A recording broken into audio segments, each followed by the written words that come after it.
Hello guys, good morning, Sat Shri Akal. Welcome back to my YouTube channel. Hello guys, once again good morning and welcome back to my YouTube channel. So आज मैं एक आपके लिए नई video लेके आया हूँ जिसमें हम बात करेंगे 5 important things to do when any students arrive in Canada.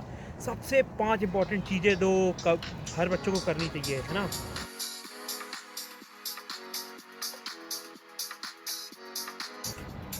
अगर हम सबसे पहली चीज़ की बात करें वो आती है सिन नंबर। अब सिन नंबर क्या चीज़ है, इसको कहते हैं हम सोशल इंश्योरेंस नंबर, जो कि बहुत इम्पॉर्टेंट कॉन्फिडेंशियल एक नंबर होता है जो आपको सर्विस कनाडा देता है। और अगर ये चीज़ है आपके पास तभी आप काम कर सकते हो कनाडा में। अब आप सबसे पहले जब भी कोई भी स्टूडेंट यहाँ पे लैंड करता है तो उसको सिन नंबर लेने हमेशा जाना चाहिए। सिन नंबर के बेसिस पे ही आपको जॉब मिलेगी, क्योंकि आपका एम्प्लॉयर्स वो मांगता ही मांगता है। In any case don't share your SIN number with anyone. अगर एम्प्लॉयर मांग रहा है सिर्फ उसको दें, वो भी जो ओरिजिनल कॉपी सर्विस कनाडा ने आपको दी है वो ना दें, सिर्फ उसके साथ नंबर उसको शेयर करें, ठीक है। हमेशा उस नंबर को ऐसे ट्रीट करें कि जैसे आपका फ़ोन नंबर है, या तो उसको याद करके रख लें या तो आप उसको फ़ोन में सेव करके रख लें, है ना, कि आपको कहीं भी काम आ सकता है ना। कोई भी आप नई जॉब या कोई भी आप नया इंटरव्यू देने चाहते हो, है ना, बाई चांस अगर आप भूल गए सिन नंबर, आपके पास नंबर होगा उस फ़ोन में।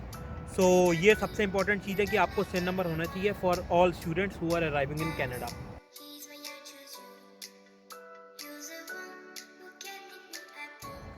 ओके गाइस, जो सेकंड चीज़ आती है सबसे इम्पॉर्टेंट, वो है आपका जीआईसी अकाउंट।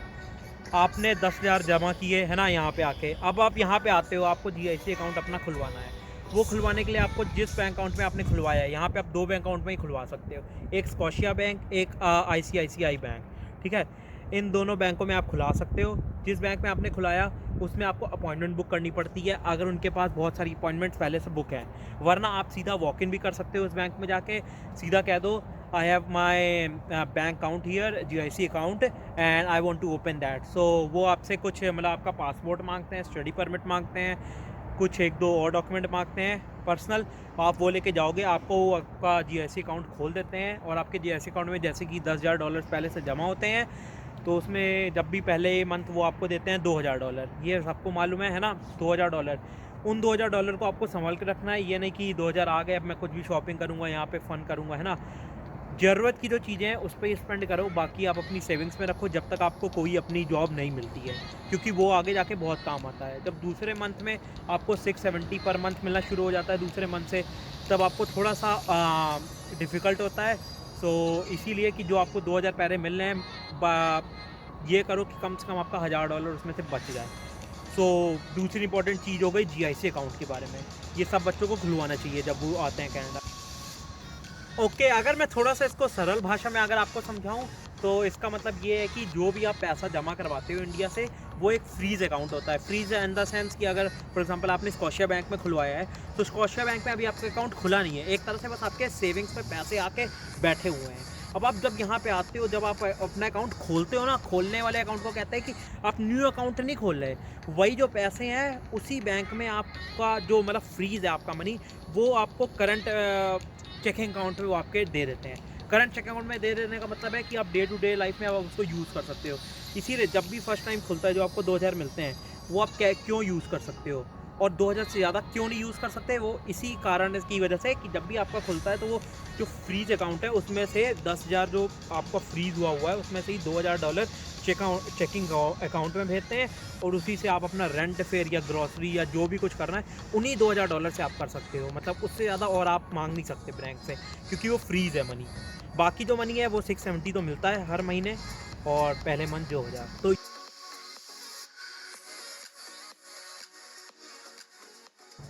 ओके गाइस, अब हम आते हैं थर्ड पॉइंट पे अपने। अब थर्ड पॉइंट यहाँ पे क्या है कि आपको यूनिवर्सिटी आईडी, या आप कह सकते हो यूनिवर्सिटी नंबर, जो स्टूडेंट आईडी नंबर होता है, वो लेना पड़ता है। एक तरह से वो लेना नहीं पड़ता, वो आपको इंडिया में ही दे दिया जाता है, मगर यहाँ पे आपको कार्ड बनवाना पड़ता है। अगर हम थोड़े इसके बैक में जाए, जब भी आप अप्लाई कर रहे होते हो किसी भी यूनिवर्सिटी में ऑफर लेटर के लिए, जब भी वो आपको ऑफर लेटर अप्रूव करते हैं, तो वहाँ पे आपको स्टूडेंट नंबर या स्टूडेंट आईडी दी जाती है सबसे ऊपर। वो एक तरह से हमारा रोल नंबर होता है कि हम अब यूनिवर्सिटी में एनरोल हो गए हैं एज ए स्टूडेंट, और वो हमें स्टूडेंट नंबर एक तरह से दे देते हैं। वो बहुत इंपॉर्टेंट है। वो जब आपको यहाँ पे आओगे तब आपको इंपॉर्टेंस पता लग जाएगी। अब क्यों इंपॉर्टेंट है मैं थोड़ा आपको वो बताता हूँ कि जब भी आप कनाडा आओगे, वो जो स्टूडेंट नंबर है, या तो आपको स्टूडेंट ओरिएंटेशन में, या तो आप अपनी यूनिवर्सिटी जाओगे, वहाँ से आपको कार्ड बनेगा, वहाँ पे भी स्टूडेंट आईडी पूरा लिखा होता है, आपका नाम, फ़ोटो सब कुछ लगी होती है। अब वो जो स्टूडेंट कार्ड है वो आप बहुत तरीके से यूज़ कर सकते हो एज ए लाइब्रेरी। अगर आपको बुक खरीदनी है ऑन कैंपस, वो एक तरह से स्मॉल बैंक अकाउंट हो जाता है यार, समझ लो स्टूडेंट अकाउंट और बैंक अकाउंट ही हो जाता है वो एक तरह से। जो कार्ड है उसको आप ट्रांजिट की तरह भी यूज़ करते हो। ट्रांजिट का मतलब है ट्रांसपोर्टेशन। बसेस में अगर यहाँ पे आप ट्रेवल करते हो, बहुत स्टूडेंट्स यहाँ पे बसेस में ट्रेवल करते हैं ना, वो आपका स्टूडेंट कार्ड भी हो जाता है। आप स्वाइप करो या टैप करो कार्ड को, ठीक है, पे हो जाता है मनी। और आप कहीं भी स्टूडेंट बुक स्टोर में जाते हो, अगर आपको कोई बुक्स ख़रीदनी है उस पर मनी लोड करवा लो, उससे जाके पे कर दो, सिंपल। सो ये जो स्टूडेंट कार्ड है ये भी बहुत इंपॉर्टेंट है और आपको यहाँ पे आके लेना चाहिए। और ये जो कार्ड का नंबर है ये उतना इंपॉर्टेंट नहीं है जितना कि सिन नंबर है, ये आप शेयर कर सकते हो, मगर ऐसे भी शेयर करते ना बैठो कि अगर कोई पूछ रहा है, ऐसे हमने फ़नी फन में बता दिया, don't share it, but it's not as important as SIN number. मगर आपका ये जो स्टूडेंट नंबर है या स्टूडेंट कार्ड कह सकते हो, ये वैसे बहुत इंपॉर्टेंट है और बहुत आपके काम आएगा कनाडा में। किसी भी यूनिवर्सिटी आप कॉलेज में जा रहे हो, सबके साथ यही होता है। जैसे कि मेरी यूनिवर्सिटी में हो रहा है, मैं जब आया था यहाँ पे, मेरे पास भी एक कार्ड है, मैं लाना भूल गया अभी। मैं आपको एक फ़ोटो डालूंगा, यहाँ पे स्क्रीन पे आ रही होगी। मैं आपका नंबर मैं छुपा दूँगा क्योंकि नंबर कॉन्फिडेंशियल है थोड़ा सा, कि मैं आपको दिखाऊंगा नहीं इंटरनेट पे सबके साथ। मगर ऐसा ही कार्ड आपको अपनी यूनिवर्सिटी या कॉलेज से भी मिलेगा, आप कहीं भी जा रहे हो इन कनाडा। सो ये संभाल के रखें आप और ना खोएं। फॉर एग्जांपल अगर बाई चांस कहीं भी खो जाता है, तो मेरी यूनिवर्सिटी में तो ये है कि $15 आप दे के फिर से बनवा सकते हो।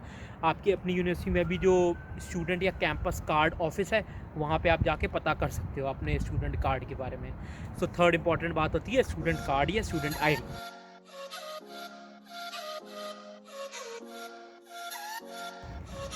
ओके गाइस, अब जो हम फोर्थ पॉइंट के बारे में बात करेंगे वो है ट्रांसपोर्टेशन का, ट्रांजिट का। बहुत बच्चे यहाँ पे जब भी नए नए आते हैं कनाडा में, तो अपना गाड़ी, अपनी जो व्हीकल है वो अफोर्ड नहीं कर पाते। मेरा एग्जांपल ये है, जितने भी लोग होते हैं वो काम पे जाने के लिए या ग्रॉसरी करनी है या गुरुद्वारा जाना है, कहीं भी आपको जाना है, मोस्टली वो बस का इस्तेमाल करते हैं। अब बस का यहाँ पे सिस्टम क्या है कि जो आपको एक बार का जो बस का फेयर होता है वो होता है $2 से $2.5, वो भी 3 घंटे के लिए एलिजिबल होता है। वो जब भी आप पे करोगे तो आपको वो $2 से $2.5 का एक बस पास देता है, सिर्फ जो 3 घंटे के लिए एलिजिबल होता है। इसके बजाय जो आपका स्टूडेंट कार्ड है वो पूरे सेमेस्टर चलता है, 4 महीने, जितनी बार आओ जाओ, एक दिन में चाहे 10 बार जाओ, एक महीने में चाहे 100 बार जाओ, कहीं भी आओ जाओ, वो फ्री होता है, क्योंकि यूनिवर्सिटी वाले हमसे पहले ही पैसे चार्ज कर लेते हैं। अब आप ये सोच रहे होगे कि अगर मेरे पास यूनिवर्सिटी कार्ड है, चलो तब तो हमें पे करने की लोड़ नहीं है। मगर अब कोई नया नया बंदा यहाँ आया, जब वो पहली बार यूनिवर्सिटी जा रहा है या कहीं भी 1-2 दिन के लिए जा रहा है, जब तक उसकी यूनिवर्सिटी नहीं खुली, तब वो कैसे ट्रैवल करेगा? तब एक अपना इंडियन जुगाड़ू सिस्टम है, वो हमें कहना है जब भी हम बस में चढ़ेंगे, तो यहाँ पे मोस्टली इंडियन ड्राइवर्स भी होते हैं बस वाले, या अपने गोरे भी होते हैं, ठीक है। सो सिंपल आपको ये कहना है कि हमारा यूनिवर्सिटी का 10 डे ग्रेस पीरियड चल रहा है, हमें यूनिवर्सिटी ने कहा है कि वो 10 दिन बाद खुलेगी और हमें उस दिन कार्ड मिलेगा। सो वो कहते हैं ओके आ जाओ बस में, आप हमें बाद में दिखा देना कार्ड या पैसे दे देना। ये आप तभी करें अगर आपके पास पैसे या ना हो, है ना, क्योंकि मैं ये नहीं कहूँगा कि सब बच्चे ये सब ट्राई करो, चलो जुगाड़ू है, मगर आप ये ट्राई कर सकते हो अगर आप आ रहे हो नए नए, ठीक है, जब तक आपको यूनिवर्सिटी कार्ड नहीं मिलता। इससे ज़्यादा बात ये आती है कि अब जो यूनिवर्सिटी का सिस्टम है, जैसे यहाँ पे मैं ब्रिटिश कोलंबिया में रहता हूँ, ये यहाँ पे चलती है BC ट्रांजिट। यहाँ पे BC ट्रांजिट का सिस्टम ये है कि सवेरे 5:30 से रात के 10 बजे तक चलती है। थोड़ा सा ये भी चक्कर आता है कि जैसे अब सरी है, जो मैं रहता हूँ एबर्ट्सफोर्ड में, सरी की बसें जो होती हैं उसकी टाइमिंग से रात के 2 बजे तक चलती हैं या 12 बजे तक, है ना। एबर्ट्सफोर्ड में 10 बजे तक चलती है। सो जो प्रोविंस के अंदर भी जो डिफरेंट सिटीज़ है उसका भी डिफ़र कर सकता है ट्रांजिट का सिस्टम। मगर मेन इंपॉर्टेंट बात ये है कि 10 बजे तक सबका काम हो जाता है। जिनकी लेट नाइट शिफ्टें होती हैं वो फिर ये करे कि या तो अपने काम पे बात कर लो, राइड ले लो, है ना, किसी से, या फिर किसी के साथ राइड शेयर कर लो, वो बेटर होता है।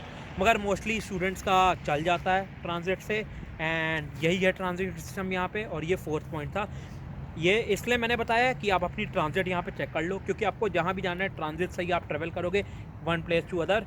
सो इसीलिए ट्रांजिट का आप अपना पता करके रखो जहाँ भी आप आ रहे हो, चाहे टोरंटो, चाहे वैंकूवर, किसी भी प्रोविंस में आ रहे हो, BC, Ontario, Alberta, Winnipeg, Manitoba, कहीं भी। सो अपना ट्रांजिट का पता करके हमेशा रख।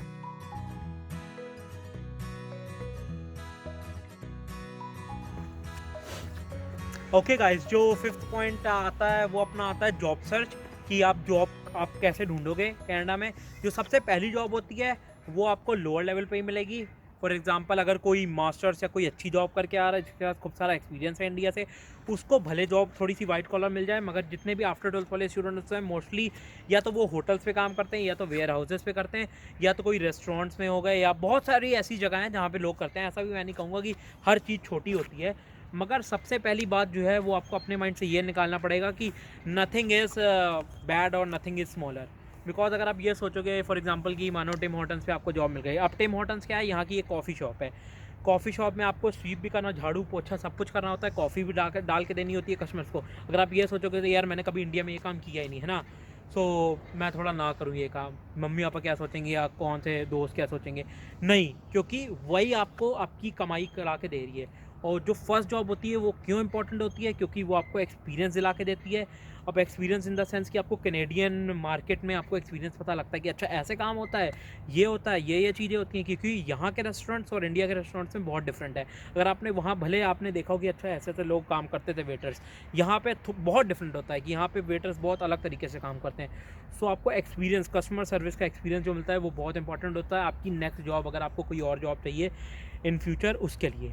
अब अगर हम बात करें कि आपको पहली जॉब में अगर आपको कोई रेस्टोरेंट में या कोई अच्छी जगह मिल गई, अगर वहाँ पे आपकी कैपेबिलिटी है, सो आप उसी कंपनी या उसी जॉब पे आप हायर पोजीशन पे भी जा सकते हो एज ए सुपरवाइज़र, या hope to get a managerial position in future. But यही है कि जॉब का सीन। अब आप जॉब सर्च कैसे करोगे, अगर हम इसके बारे में बात करें तो बहुत सारे सोर्सेज होते हैं। जैसे कि मैं बताऊं, रेफरेंसेस से बहुत सारी जॉब्स मिलती है। अगर आप किसी अपने फ्रेंड्स को जानते हो जो किसी रेस्टोरेंट या होटल में काम करते हैं, उनके थ्रू भी आपको जॉब्स मिल सकती है। अगर आपका कोई फ्रेंड्स नहीं है, अगर आप किसी को नहीं जानते, तो सबसे पहले आप ये करो कि यहाँ की स्टेपल्स शॉप होती है, स्टेपल्स वो होती है एक तरह से ज़ेरॉक्स या फोटोकॉपी शॉप होती है। वहाँ जाओ, वहाँ पे $1 या $3-4-5 में खूब सारे अपने रेज्यूमेज निकाल के ले आओ, मतलब 30 या 40 हार्ड कॉपीज़। जितने भी आपके एरिया में जितने भी स्टोर्स हैं अगल बगल, वहाँ जाके आप hard copy in hand leave करके आओ, क्योंकि अगर आपको उनको चाहिए होगी किसी को, मतलब पोजीशन की अगर किसी की ज़रूरत होगी, वो आपको कॉल करेंगे। एक बात और, जब भी आप रिज्यूमे ड्रॉप करके आओ, हमेशा एक हफ्ते में अगर कॉल नहीं आई, सो फॉलो अप भी आप उनको कर सकते हो कि I have drop my resume, so what's my position या व्हाट्स द स्टेटस, कि अगर आपको हायर करना है कि नहीं, क्योंकि आप उन्हीं के सारे बेटर होगे तो फिर आप कोई और जॉब नहीं ढूंढ सकते। बस सो यही है एक छोटी सी जॉब सर्च। और अगर हम last and not the least point की बात करें, जितने भी आपको मैंने 5 पॉइंट बताए, सिन नंबर, GIC, अपना student card number, transit and the main and the last point how to find the job, ये 5 पॉइंट बड़े इंपॉर्टेंट है। इसके साथ छोटे पॉइंट्स भी आते हैं, वो मैं आपको किसी नेक्स्ट इन वीडियो में बताऊंगा, क्योंकि ये वीडियो फिर बहुत लंबी हो जाती है। I hope this will help you guys in your future. और कभी भी आप कनाडा आते हो, सो इंडिया में बैठ के ये देख के आओ, एंड लेट्स सी आगे क्या जाता है। सो यही है, और सब्सक्राइब करके जाएं, लाल बटन है उसको दबा के जाएं। 500 हो गए हैं, thank you guys for supporting me, and ऐसे ही 1000, 1200, 1500 भी हो जाएंगे आगे जाके। सो ऐसे ही अगर आपका सपोर्ट रहा तो चलिए, आपको मैं नेक्स्ट वीडियो में मिलता हूँ। Till then keep watching and keep smiling, keep spreading happiness. Bye, Tata.